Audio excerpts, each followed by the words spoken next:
E, gente, qual é a principal estrutura da proteína? É a primária? É a secundária? É a terciária? Ou é a quaternária? Na verdade, a primária e a quaternária são as mais importantes, a primeira e a última, por motivos diferentes. A estrutura primária é importante, que ela manda nas outras.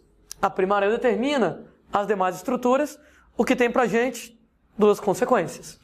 Número 1, já que a primária manda nas outras, isso quer dizer que, para que duas proteínas sejam idênticas, basta que elas tenham a mesma estrutura primária.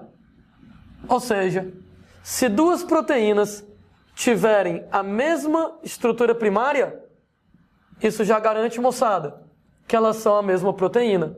Sendo que, para que elas tenham a mesma estrutura primária, elas têm que ter três coisas.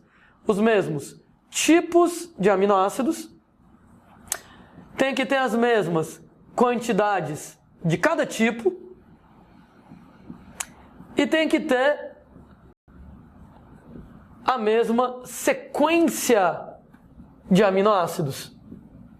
Ou seja, você quer saber se duas proteínas elas são iguais? Você vai analisar esses três aspectos, né?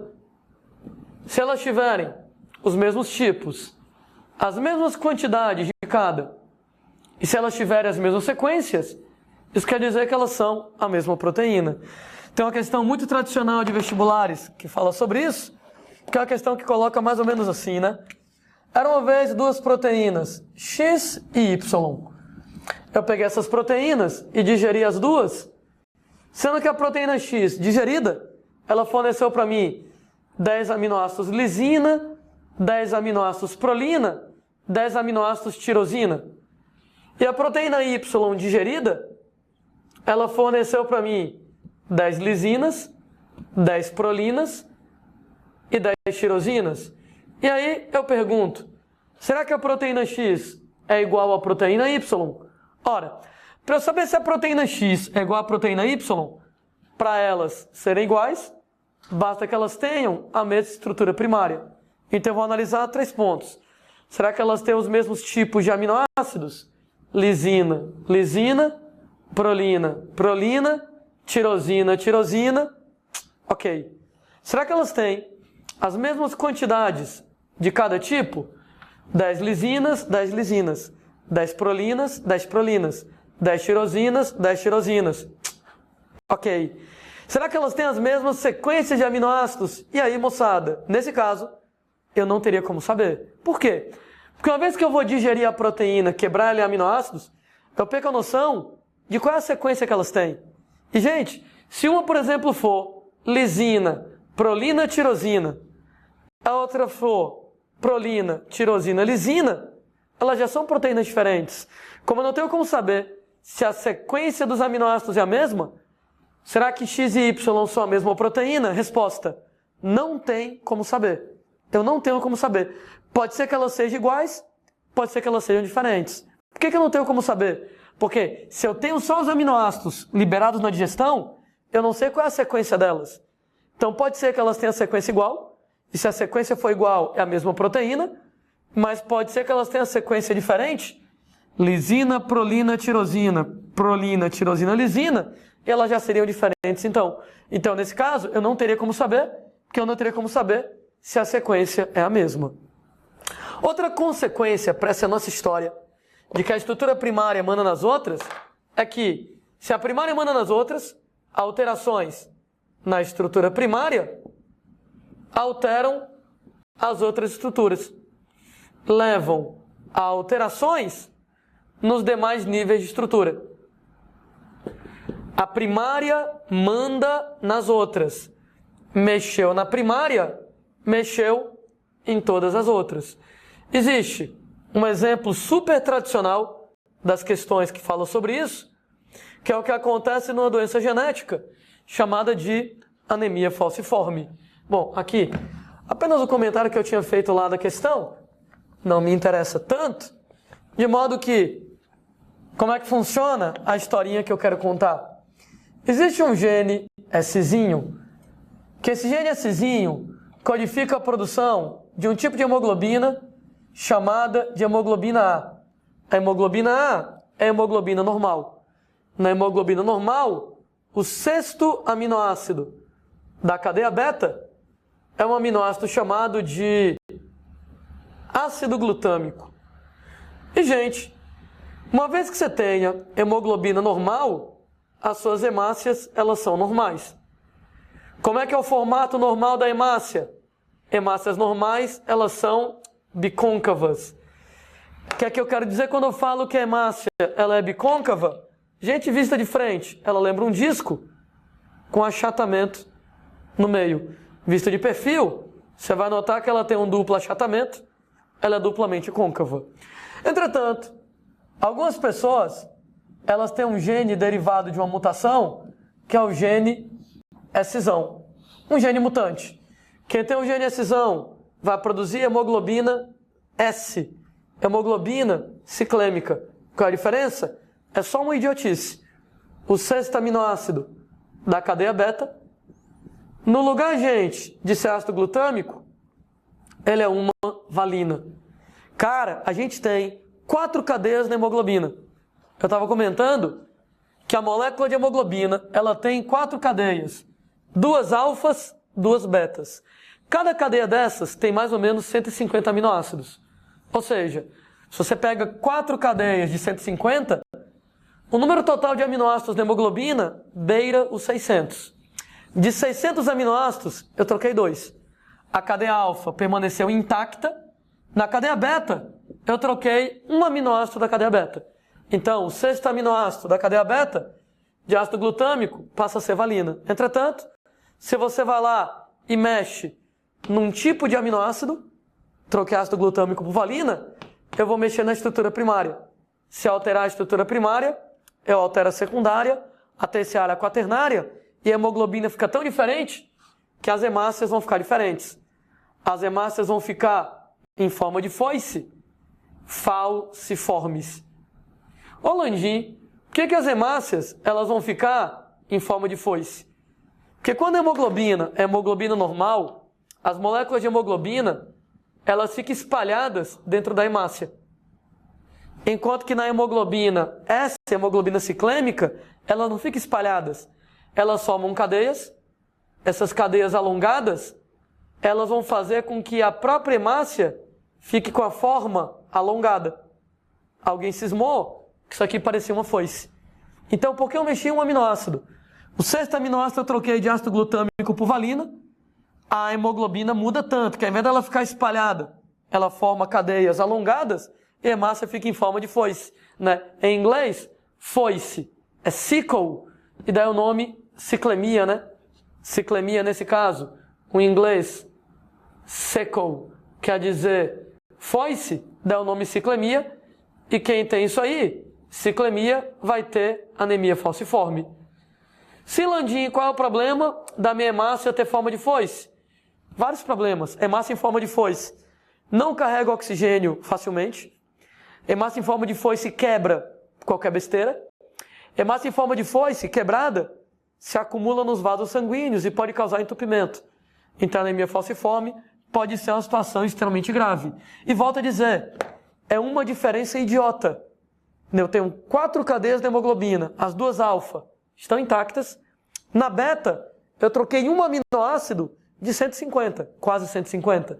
Mas eu troquei um aminoácido só. Muda a hemoglobina tanto que ao invés dela se espalhar, ela forma cadeias e a hemácia fica em forma de foice, não carrega oxigênio, quebra e etc e tal. Daí, tudo quanto é doença genética é devido a mutações. Quando eu tenho uma mutação que um determinado gene ele é alterado, isso altera algum aminoácido na proteína. Eu posso alterar a sequência, posso alterar a quantidade, posso alterar o tipo. Mexi na estrutura primária, mexi em toda a proteína e a proteína se altera, a proteína então já não mais vai funcionar direito. E aí algum problema vai acontecer em você. Estava comentando que a estrutura primária ela é importante, que ela manda nas outras, né? Outra que é importantíssima é a estrutura quaternária. E qual é a importância da quaternária? É porque a quaternária que funciona. A estrutura quaternária, ela determina a função biológica da proteína. Ou seja, o que é que a proteína faz da vida? Na verdade, a primária não faz nada, a secundária não faz nada, é a quaternária que faz. Só que eu acabei de mencionar que nem toda proteína tem estrutura quaternária. E aí, Landim, quando não tem quaternária, beleza, tá? Uma vez que não há estrutura quaternária, é a estrutura terciária que funciona. É a estrutura terciária quem determina a função biológica da proteína. Ou seja, se não tem quaternária, é a terciária que vai determinar a função biológica. Isso aqui também tem uma consequência fundamental para a gente. Se a quaternária ou a terciária que determina a função biológica, a perda da estrutura quaternária, a perda da estrutura terciária, vai levar à perda da função biológica da proteína. E o nome disso é desnaturação. A famosa desnaturação tem a ver com isso aqui. Quer dizer então que toda vez que por algum motivo eu alterar a estrutura quaternária, a estrutura terciária, levando à perda da função biológica da proteína, eu vou dizer que a proteína desnaturou. E, gente, desnaturação, de maneira geral, tem dois motivos mais importantes. Motivo número 1, para a proteína desnaturar, mudanças de pH. E, gente, quando eu tenho mudança de pH desnaturando a proteína, essa mudança de pH, ela causa uma desnaturação, que é uma desnaturação reversível. Quando eu falo que a desnaturação é reversível, volte a proteína para o pH original, que ela retoma a estrutura dela. Exatamente igual ao que ela era antes. Dois questionamentos. Número 1, por que a mudança de pH desnatura? Número 2, por que é reversível? Beleza, né? Número 1, por que a mudança de pH desnatura? Mudança de pH, ela vai lá e quebra ligações iônicas. Aquelas ligações tipo sal. Será que alguém lembra qual é o nível da estrutura da proteína que é mantido pela ligação tipo sal? Né? Estrutura terciária. Então você vai ter a perda da estrutura terciária e de quem vem depois, né? Se perde a terciária, perde a quaternária. Sobra somente as estruturas primária e secundária.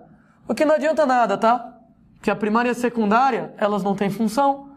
Quem tem função é a terciária e a quaternária. E aí a proteína ela estará alterada. Sim, como é mesmo que isso funciona? Como é mesmo que isso funciona? Deixa eu lembrar um comentário que eu fiz agora há pouco, né? A gente tem estrutura secundária da proteína. Então a alfa-hélice aqui na jogada. E eu tenho os radicais R de fora, né? Às vezes CO menos, NH3 mais. E eu comentando que negativo atrai positivo. E no que atrai, a proteína se enrola no espaço. CO menos, NH3 mais. E quando você tem isso aqui é a estrutura secundária, essa aqui é a estrutura terciária. Imagina que eu vou alterar o pH do sistema. Exemplo de uma situação em que eu estou alterando o pH. Eu vou colocar um meio ácido, H+. Ora, o H+ ataca o CO-, CO- mais H+, fica COOH. E aí o que é que acontece? Acabou de desaparecer a carga negativa. Antes era CO- e agora é COOH. Gente, se não tem carga negativa, não atrai mais a positiva. Antes o negativo atrai a positiva, não tem negativa para atrair a positiva, desaparece a força de atração. No que desaparece a força de atração, a proteína desenrola e ela vai voltar para a estrutura secundária dela. Então, o que é que eu fiz? Quebrei a ligação sal, era CO- NH3+, o hidrogênio entrou aqui, não tem mais menos. Então, desaparece a força de atração, volta para a estrutura secundária. Desaparece a terciária e a quaternária, volta para a estrutura secundária. Por que que é reversível? Se você voltar para o pH original, as ligações sal, elas voltam a ser feitas. exatamente do mesmo jeito que elas eram antes. Mesmo porque, né, moçada? Só tem uma maneira de ligar positivo com negativo. Se eu remover o H+ da brincadeira, tirei o H+, aqui volta a ficar CO-. CO- NH3+, a força de atração elétrica reaparece e o resultado que enrola direitinho para o que era antes. CO- NH3+, exatamente como era originalmente.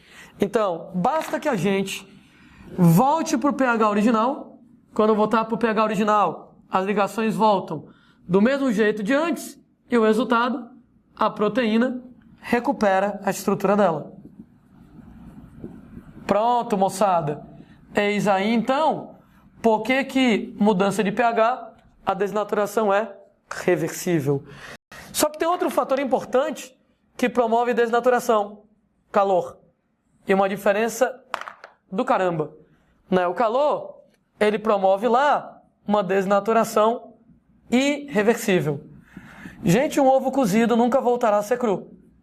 Uma carne assada nunca voltará a ser crua. Ou seja, a desnaturação pelo calor, ela é irreversível. Pela mudança de pH, reversível. Pelo calor, irreversível. Agora, por quê? O que é que o calor vai fazer? O calor quebra pontes de hidrogênio.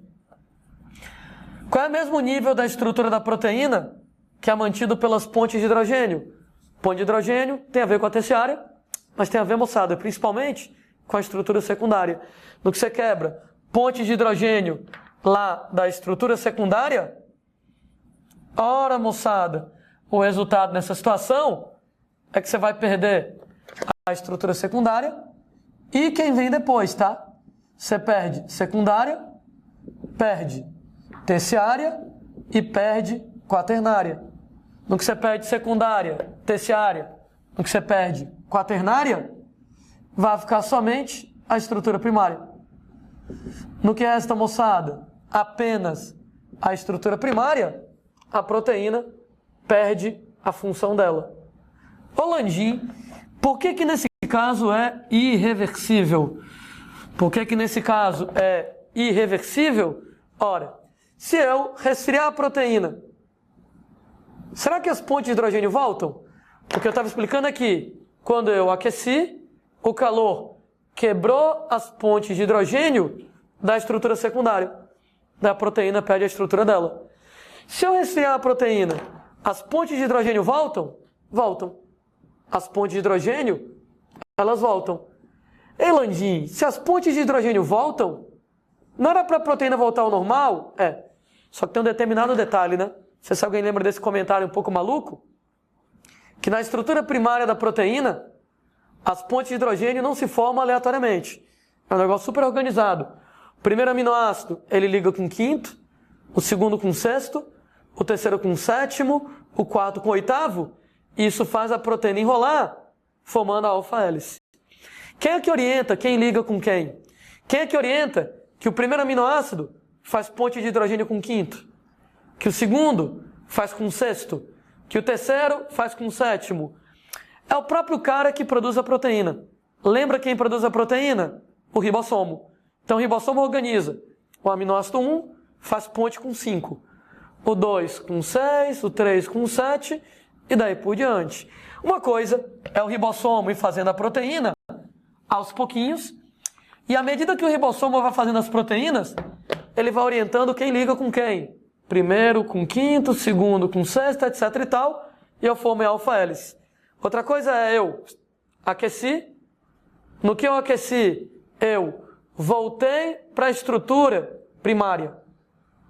Só que agora, moçada, no que eu voltei para a estrutura primária, se eu vou lá e resfrio, as pontes de hidrogênio voltam, mas não tem mais o ribossomo para orientar quem liga com quem. Então, enquanto o ribossomo estava fazendo a proteína, ele orientava quem liga com quem. 1 com 5, 2 com 6, 3 com 7, 4 com 8 e daí por diante. Aqueci, perdi a estrutura secundária, voltei para a primária, e mesmo que esfrie, que as pontes de hidrogênio voltem, não tem mais o ribossomo associado à proteína para orientar quem liga com quem. Então a ligação ela é na doida. As pontes de hidrogênio voltam? Voltam. Mas elas voltam de modo aleatório. O primeiro liga com o 25º, e o segundo liga com o 38º, e o terceiro liga com o quarto, e o quarto liga com o sétimo, ou seja, não fica mais aquele negócio organizado de quem liga com quem. As pontes de hidrogênio voltam completamente na doida. Aqui tem uma diferença enorme, né? No caso lá da mudança de pH, quando eu voltar para o pH original, as ligações sal, elas voltam do mesmo jeito que elas eram antes. Mesmo porque só tem um jeito de ligar positivo com negativo. É positivo com negativo. Entretanto, ponte de hidrogênio, elas podem se formar de várias maneiras. E o resultado, que essas ligações de ponte de hidrogênio agora vão ser completamente aleatórias. Não fica mais organizado. E se as pontes de hidrogênio são completamente aleatórias, a proteína não recupera a estrutura dela. Por isso que é irreversível. Caramba, eu vou repetir isso quantas vezes for necessário. Mudança de pH. A mudança de pH é uma desnaturação reversível, que ela quebra as ligações sal, que elas voltam do mesmo jeito de antes. O calor é irreversível, porque quebra a ponte de hidrogênio da estrutura secundária, e elas podem até voltar, mas elas voltam na doida e a proteína não volta ao normal.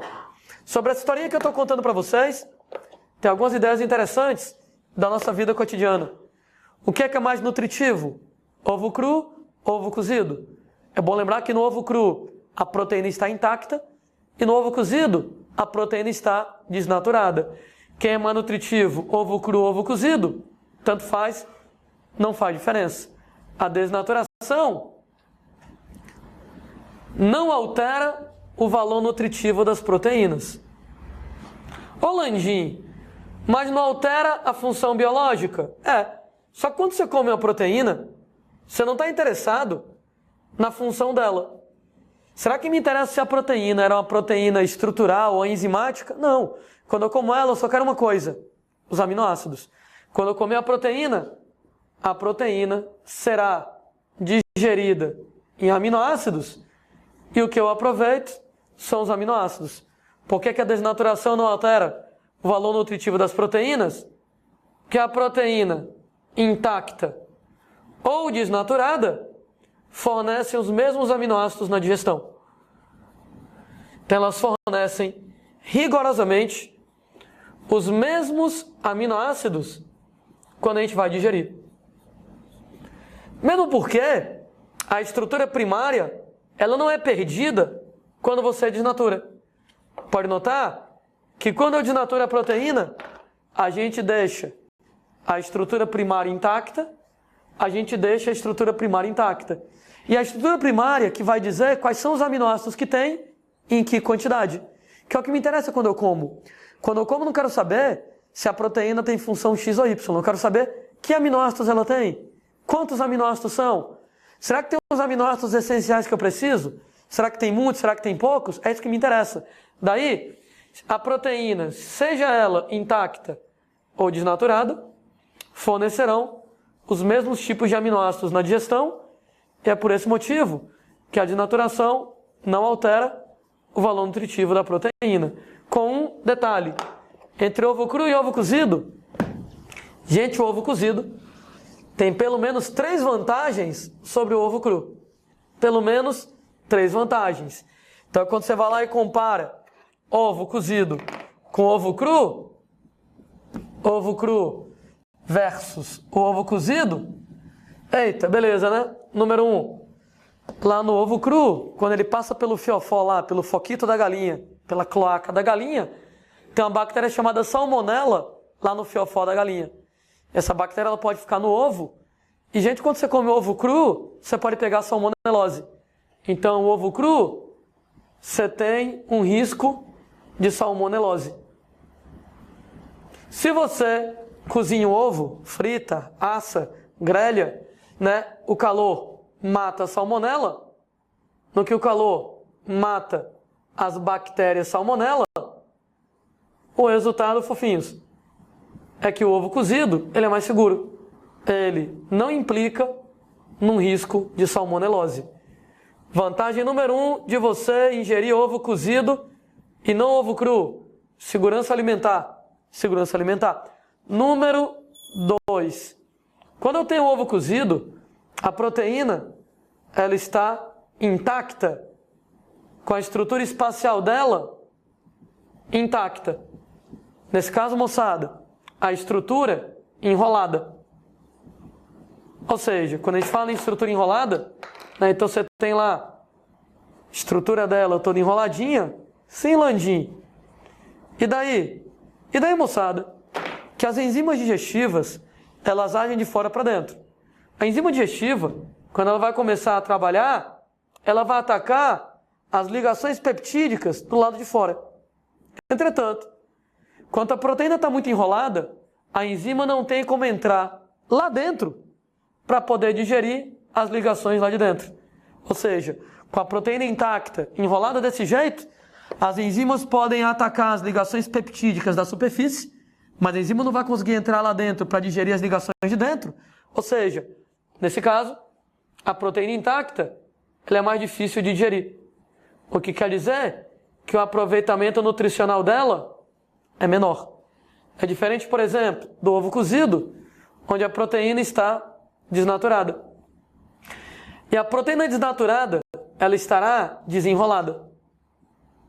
Eita, pessoas, nesse caso, a proteína desenrolada, ela estará lá, estrutura primária dela, olha a diferença. Quando a enzima for trabalhar, a enzima tem acesso a todas as ligações peptídicas da proteína para uma digestão mais completa.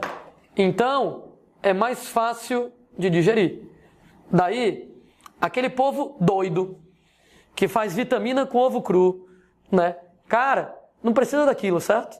Você, nesse caso, vai lá, entre o ovo cru e o ovo cozido, ele é mais seguro, o calor mata a salmonela.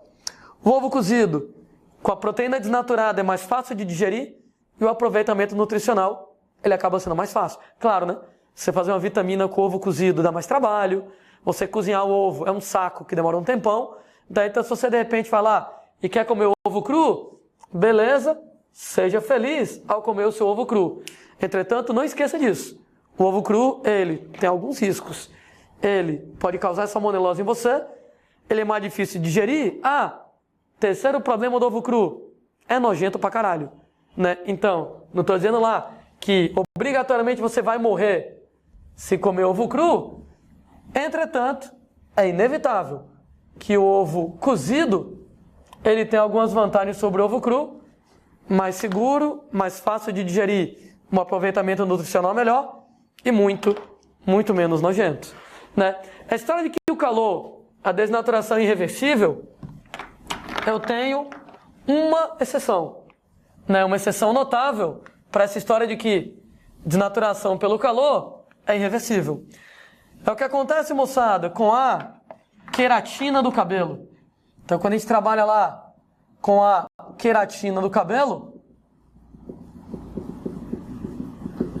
gente, se seu cabelo é liso ou se seu cabelo é encaracolado, depende do tipo de queratina que você tem. Então, na queratina do cabelo, nós temos pontes de hidrogênio para manter a estrutura secundária e nós temos pontes de hidrogênio e pontes de sulfeto para manter a estrutura secundária. E por que que isso é interessante para a gente? Então, tem pontes de hidrogênio na estrutura secundária, ponte de hidrogênio e ponte de sulfeto na estrutura terciária da queratina do cabelo. Como é que funciona, gente, alisamento do cabelo? Tem várias forças, gente, que agem nisso.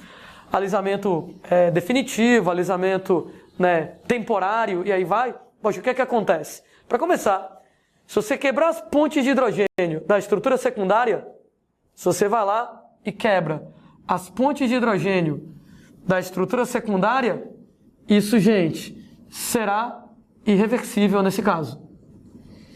Entretanto, se eu quebrar as pontes de hidrogênio na estrutura terciária, a queratina consegue voltar ao normal, né? Daí, Por exemplo, algumas coisas que alisam o cabelo. Alisamento temporário. Por exemplo, molhar o cabelo.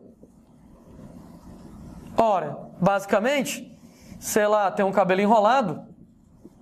Quando você vai lá e tem um cabelo enrolado, molhou o cabelo, ele fica liso. Agora por quê? Molhar o cabelo, a água quebra algumas pontes de hidrogênio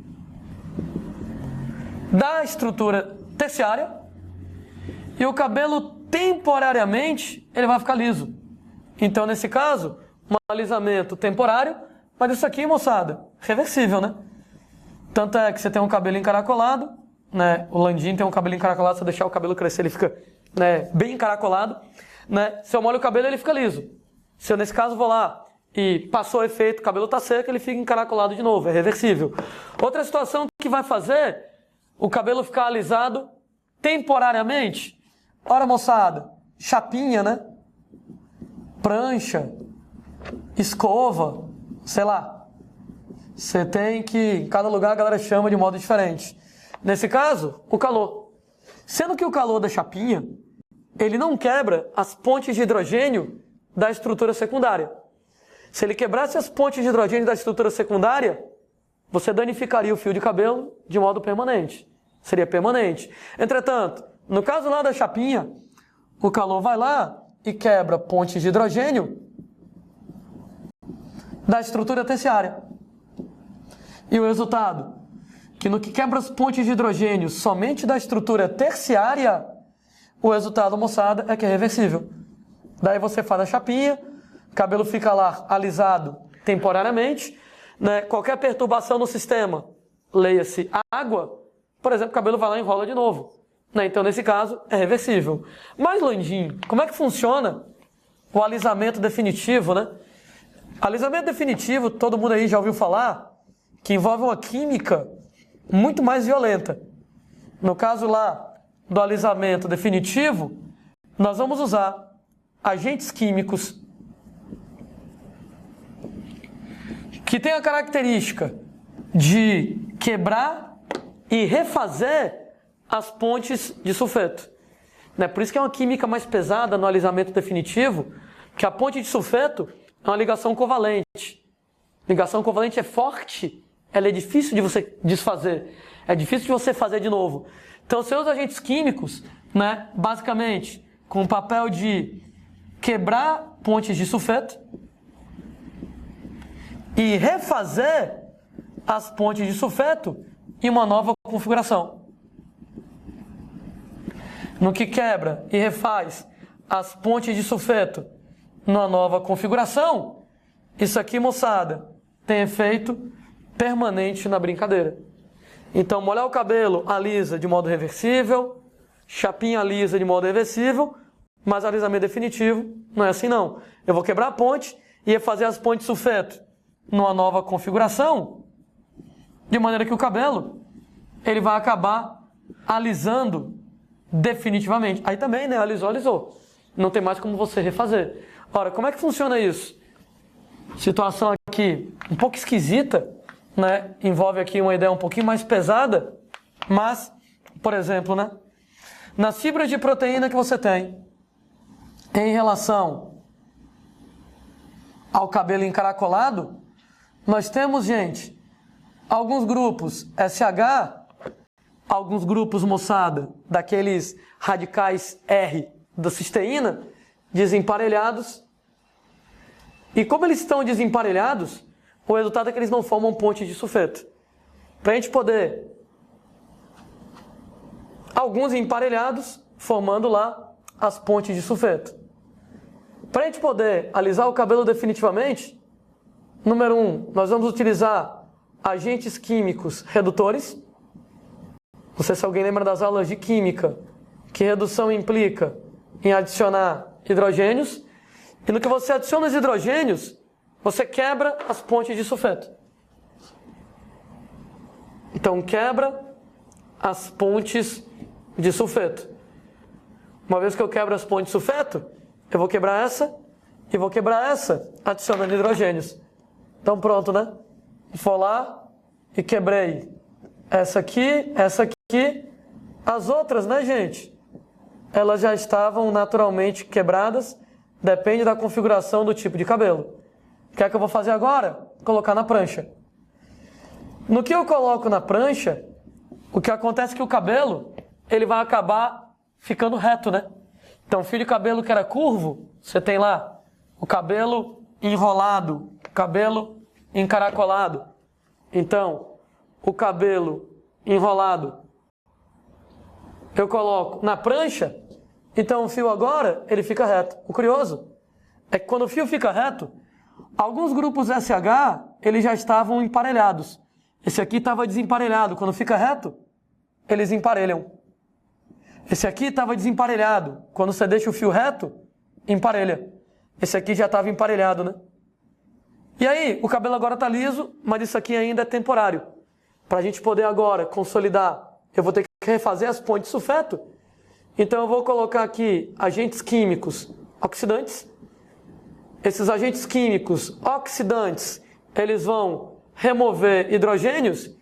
E o resultado, olha que lindo. Porque eu vou lá e tiro hidrogênio daqui e tiro hidrogênio daqui, eu faço uma ponte de sulfeto nova.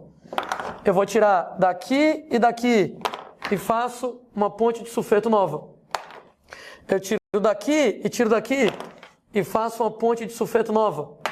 Eu tiro daqui e tiro daqui e faço uma ponte de sulfeto nova. Legal?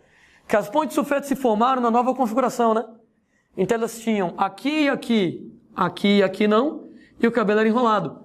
E agora, elas estão nessa configuração com o cabelo liso. Com um detalhe, hein? Como a ponte de sulfeto é uma ligação covalente forte, ela não quebra, né, gente? De maneira que agora o cabelo está permanentemente liso. Alisamento definitivo. Então, agente químico redutor quebra as pontes de sulfeto e os agentes químicos oxidantes tiram os hidrogênios, então eles vão lá e refazem as pontes de sulfeto. Só que agora numa nova configuração, e agora o seu cabelo estará permanentemente alisado. Inclusive permanente, né? Aquele cabelo agora para sempre está liso. Quando ele crescer, a raiz dele vai estar enrolada, porque a programação genética é para produzir cabelo enrolado. Né? Então, quando o cabelo vai lá e cresce um bocado, tem que repetir o procedimento, que ele vai continuar nascendo enrolado. Só a parte alisada é que vai permanecer alisada.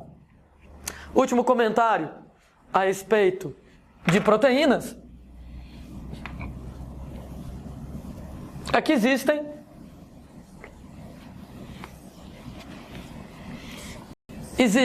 alguns tipos de proteínas chamadas de proteínas conjugadas. Pelas minhas contas, é a terceira vez que eu uso esse nome conjugado. Eu falei em açúcar conjugado, em lipídio conjugado, e agora proteína conjugada. Uma molécula conjugada é associada a uma molécula diferente. Então, a proteína conjugada é associada a um grupo prostético, onde esse nome novo aqui, eu não tinha usado antes, é exatamente a parte não proteica de uma determinada proteína. Ou seja, uma parte não formada de aminoácidos. Então, uma proteína conjugada está associada com uma parte que não é proteica, que não é feita de aminoácidos. Principal exemplo de proteínas conjugadas para a gente, as metaloproteínas, também chamadas cromoproteínas. Metalo ou cromoproteínas. Nome mais ou menos autoexplicativo. Metaloproteínas, elas estão associadas a metais. E Landinho, o nome cromo é porque esse metal é o cromo, é? Não, não tem nada a ver. Cromo quer dizer colorido. Então elas são associadas a metais e elas são coloridas. Ao longo da nossa conversa eu já dei dois exemplos, né? A hemoglobina, ela está associada ao ferro e ela é vermelha. Então quem é o grupo prostético da hemoglobina? O grupo prostético, a parte não proteica da hemoglobina, é aquele grupo M, que apresenta ferro. Você tem, por exemplo, a mioglobina. Muito parecido o esquema, né? Mioglobina. Também apresenta ferro na composição e também vai ser vermelha. Então, exemplos aqui de proteínas conjugadas. Na verdade, o papo sobre proteínas ainda não terminou, porque eu tenho que falar sobre um grupo específico de proteínas, que são as enzimas. Né? Mas isso aí, a gente vai lá e fala na próxima aula.